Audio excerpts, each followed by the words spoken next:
an objective-focused miniatures board game hybrid with some really interesting dice mechanics, and it's Star Trek? Yeah, sign me up for that.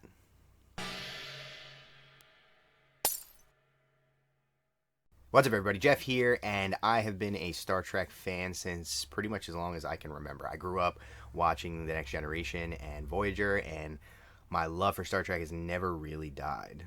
I may not love everything they've been doing with it recently, but those old series still hold up really well to this day, in my opinion. So obviously, I was very excited when Gale Force 9 announced Star Trek Away missions, because any opportunity I have to play around in that world is definitely something that I am interested in.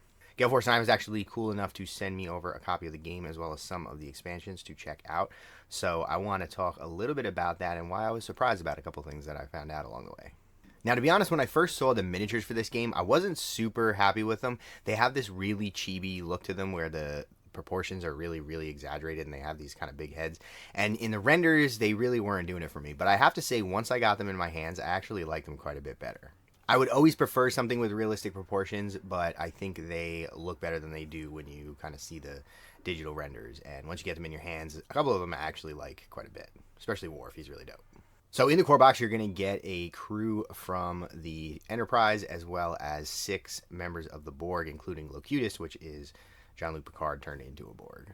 Spoilers for a 30-year-old TV show. And you're going to get a lot of the stuff that you expect to see, including some cardboard terrain tiles to set up the ships that you're exploring, as well as a rulebook and tokens and all sorts of other cool stuff. One thing I have to say is that I really thought that the quality of the components in this game were pretty good. The character cards are actually on like thick cardboard. They're not just flat cards like you might expect in a lot of other games.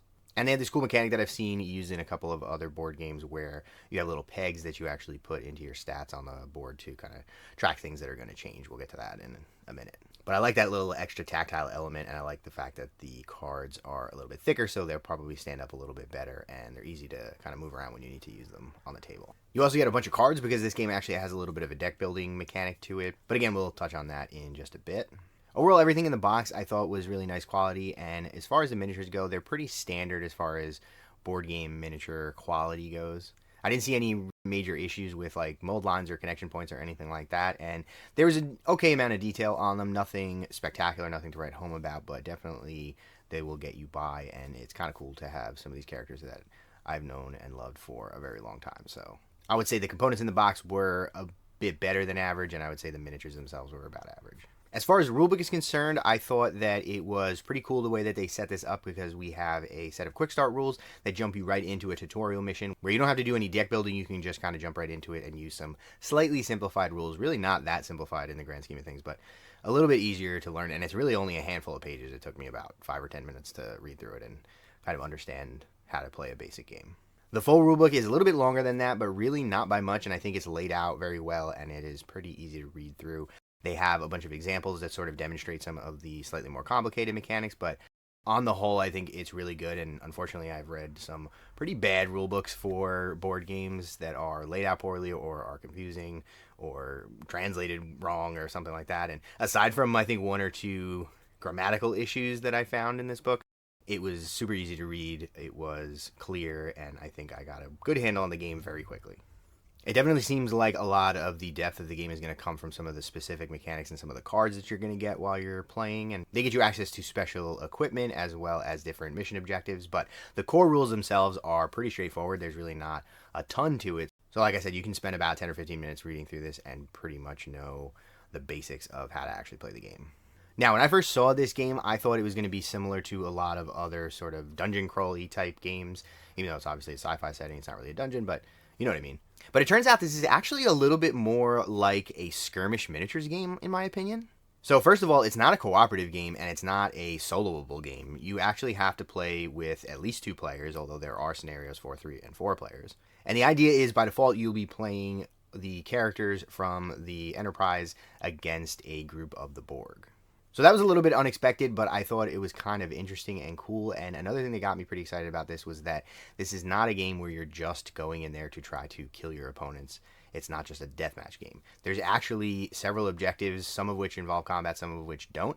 And not only that, but there's a variety of objectives that you will be trying to accomplish. Some of them are actually going to change, and they're going to be different objectives from what your opponent is trying to do.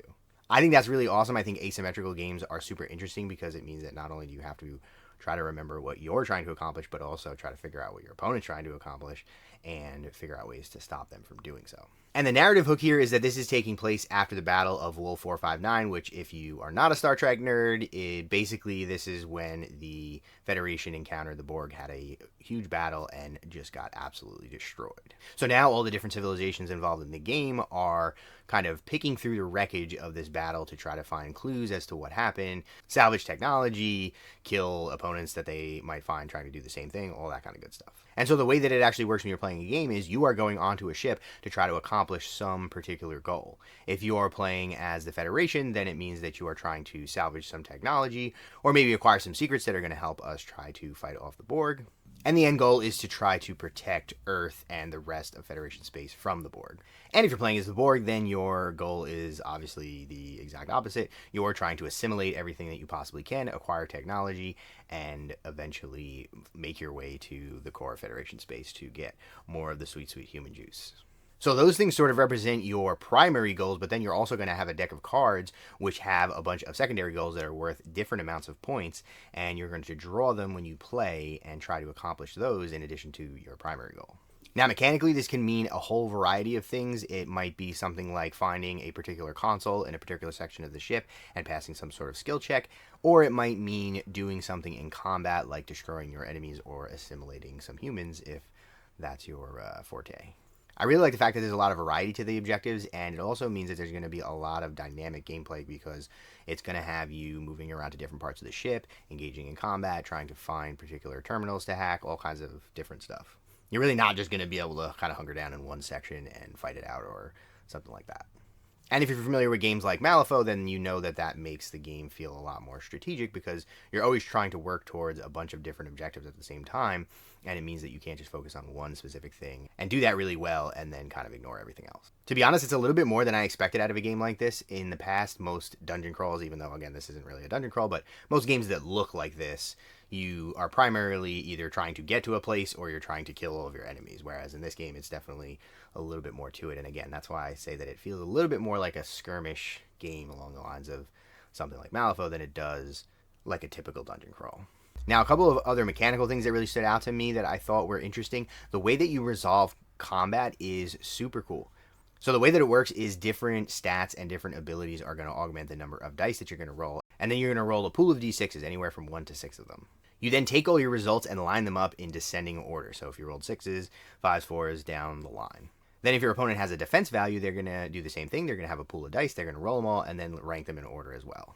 Now, whereas most games would have like a success requirement where you have to roll a certain number and then the hits get countered by the blocks and something along those lines, in this, what you're actually going to do is you're going to compare those dice rolls. So you're going to compare both players' top dice result. And if the attacker's dice result was higher than the defender's, then that counts as a hit. If the defender's was higher than the attacker's, then it counts as a block.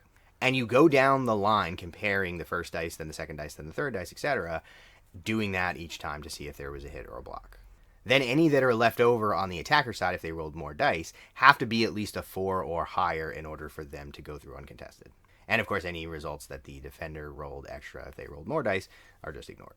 So it's this really interesting mechanic where you're trying to roll more dice to get higher results, but if your opponent just rolls a couple of results higher than yours, then they can actually block a bunch of your results and vice versa.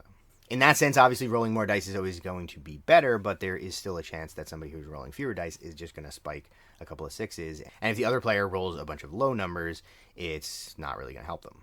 It's kind of like having a success requirement where you have to roll over a certain number, but it's variable because it really depends on what your opponent's doing. And in that way, it kind of feels a little bit more like two characters that are going head-to-head with each other instead of it just being, were you good enough at shooting or not? I think this is a pretty cool mechanic. I don't think I've seen other games do something like this before. So if you're familiar with something that is similar to this, then get down in the comments below and let me know. But I've definitely never seen something like this before. Another cool thing that I have seen in other games before, but I really like, and it's implemented here, is degrading stats. So when a character takes damage, you're actually going to pull the little markers out of their character card to show that they've taken a point of damage, and that's actually going to make their stats worse in particular areas. The defender actually gets to decide which of their stats they're going to degrade, and eventually, once you can't pull any more of these pins out, you will have to have the character die. And that's something that I think is really cool, and I like when games do it because it shows that as you are taking damage, you are actually being injured, and it is reducing your ability to be effective in combat or doing whatever else it is that you're doing. If you've gotten shot 3 times, you shouldn't be able to just be out there performing at the same level that you were before you got shot. It doesn't make much sense. Now, you might say, hey, if you get shot, you probably should just either be dead or completely incapacitated, and I kind of see where you're coming from, but I also think that leads to a lot of feel-bad moments in games where you just have one bad dice roll and then you lose.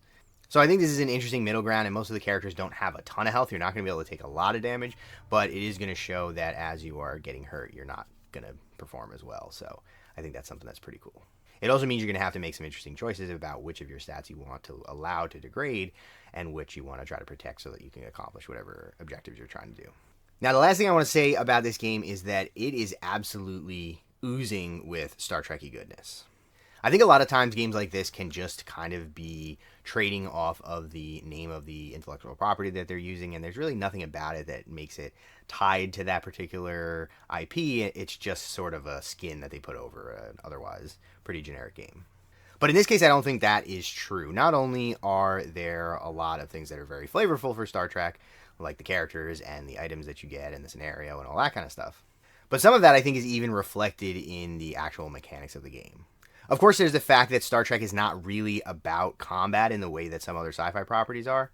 Of course, there is a little bit of combat in an average episode of Star Trek, but the thing that people really love about Star Trek, in my opinion, is the fact that it's about exploring, it's about politics, it's about diplomacy, it's about all these other things, and there's a little bit of combat mixed in when the time calls for it. Especially when the Borg are involved, that's usually when things pop off. And this is reflected by the fact that you're going to have multiple different objectives that you're trying to go for, and they're going to be a mix of combat and non-combat related. You also have characters that are going to have different roles. Some of them are more combat focused, like Worf, who is going to run in there with his bat left and cut people up. But you also have people who are more focused on command and control, and people who are more focused on going over and activating consoles to do objectives. On top of all that, there is a limited duration. Every game is only going to play out over 3 turns, and then you are going to beam back to your ship. And I think that's an interesting way to show how a lot of times when you're watching an episode of Star Trek, they will beam over to a particular location, do whatever they have to do, and when things get really hot, they can just teleport away, because why wouldn't you? If you want another example of how it more directly reflects Star Trek, there is a really interesting mechanic, and again, I think this is something I've never seen in a game like this before. There are doors on the map, and they will be closed as long as no one is standing near them. But as soon as a character is standing in one of the spaces that's adjacent to the door, that door is considered open for that character and everyone else in the game.